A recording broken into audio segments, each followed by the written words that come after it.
अगर भक्त का प्रेम सच्चा हो तो भगवान उसके लिए नंगे पांव दौड़े आते हैं। वही बात जब श्री कृष्ण की हो तो कहने की क्या बात।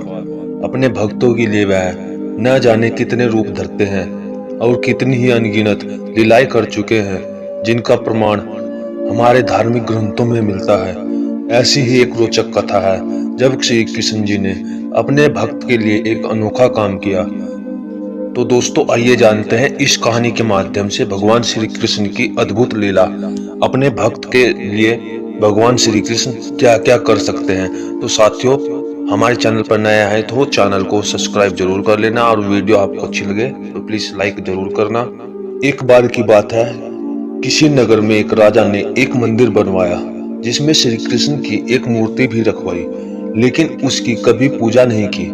पूजा करने के लिए मंदिर में एक पुजारी को रखा गया। पुजारी नियमित श्री कृष्ण जी को नहलाता और बड़ी ही श्रद्धा भाव से उनकी पूजा अर्चना करता। राजा भी रोज कान्हा जी के लिए एक फूलों की माला भेज देता था और जब वह दर्शन करने आता तो पुजारी उस माला को उतार कर राजा को पहना देता। ऐसा करते करते पुजारी की भी उम्र बीत चुकी थी। एक दिन किसी वजह से राजा नहीं आ सका तो उसने एक सेवक के हाथ मंदिर में माला पहुंचा दी और कहलवा दिया कि आज वह मंदिर नहीं आएगा, इसलिए पुजारी उसका इंतजार ना करे। इतना कहकर सेवक चला गया। पुजारी ने हमेशा की तरह कृष्ण जी को माला पहना दी, लेकिन जब शाम हुई तो पुजारी यह सोचने लगा माला उतार कर किसे पहनाई जाए। उसने सोचा क्यों ना ये माला आज मैं ही पहन लूं, वैसे भी मेरी उम्र हो चली है, जीवन का क्या पता कब खत्म हो जाए। इतना सोचकर पुजारी ने माला उतारकर अपने गले में डाल ली, लेकिन इतने में ही सेवक आ गया और उसने बताया कि राजा की सवारी मंदिर में पहुंचने वाली है। राजा की सवारी आने की बात जब पुजारी ने सुनी तो वह डर गया। उसने सोचा अगर राजा ने उसे देख लिया तो वह तो मरवा ही डालेंगे। आनंद फानंद में पुजारी ने माला उतारकर वापस कन्हैया जी को पहना दी। जैसे ही राजा अंदर आया तो हमेशा की ही तरह पुजारी ने माला कान्हा जी के गले से उतारकर राजा को पहना दी, लेकिन माला पर लगा सफेद बाल देखकर राजा समझ गए कि पुजारी ने यह माला स्वयं ही पहन ली थी। बस फिर क्या था, राजा क्रोधित उठे और उन्होंने गुस्से में पुजारी से पूछा कि माला पर सफेद बाल कहां से आया। तब राजा की बात सुनकर पुजारी डर गया और बोल पड़ा, ये तो कन्हैया जी का है। अब तो राजा और भी क्रोधित हो गए, क्योंकि कान्हा तो भगवान है और उनके बाल सफेद कैसे हो सकते हैं। इसलिए राजा ने फरमान सुना डाला कि कल श्रृंगार के समय राजा खुद आएंगे और देखेंगे सच में ही कान्हा जी का सफेद बाल है या पुजारी झूठ बोल रहा है। उन्होंने कहा कि अगर पुजारी ने झूठ बोला होगा तो उसे फांसी दे दी जाएगी। तो पुजारी ने कहीं कन्हैया से बात की। राजा का फरमान सुनकर पुजारी का बुरा हाल हो गया। उसने सोचा अब क्या करे, कहाँ जाए, अब तो उसका मरना तय है।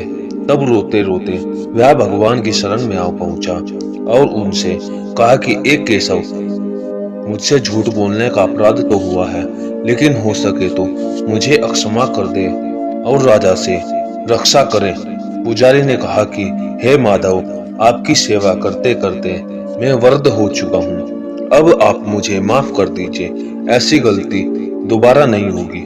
यही कहते कहते पुजारी की न जाने कब आंख लग गई और उसकी आंख तब खुली जब सुबह हो चुकी थी। उधर सुबह होते ही राजा भी आ गया और कहने लगा आज कान्हा जी का श्रृंगार वह खुद करेगा। ऐसा कहकर जैसे ही राजा ने कान्हा जी का मुकुट उतारा तो देखा कि श्री कृष्ण के तो सारे बाल ही सफेद हैं, लेकिन राजा को फिर भी यकीन नहीं हुआ। उससे लगा कि फांसी के डर से पुजारी ने ही बालों को रंग दिया होगा। राजा ने सोचा कि क्यों न कन्हैया जी का एक बाल तोड़कर देखा जाए। इसके बाद राजा ने कान्हा जी का एक बाल तोड़ लिया, लेकिन जैसे ही बाल टूटा कन्हैया के सिर से खून की धारा बहने लगी। यह देखकर राजा भगवान के चरणों में गिरकर माफी मांगने लगा।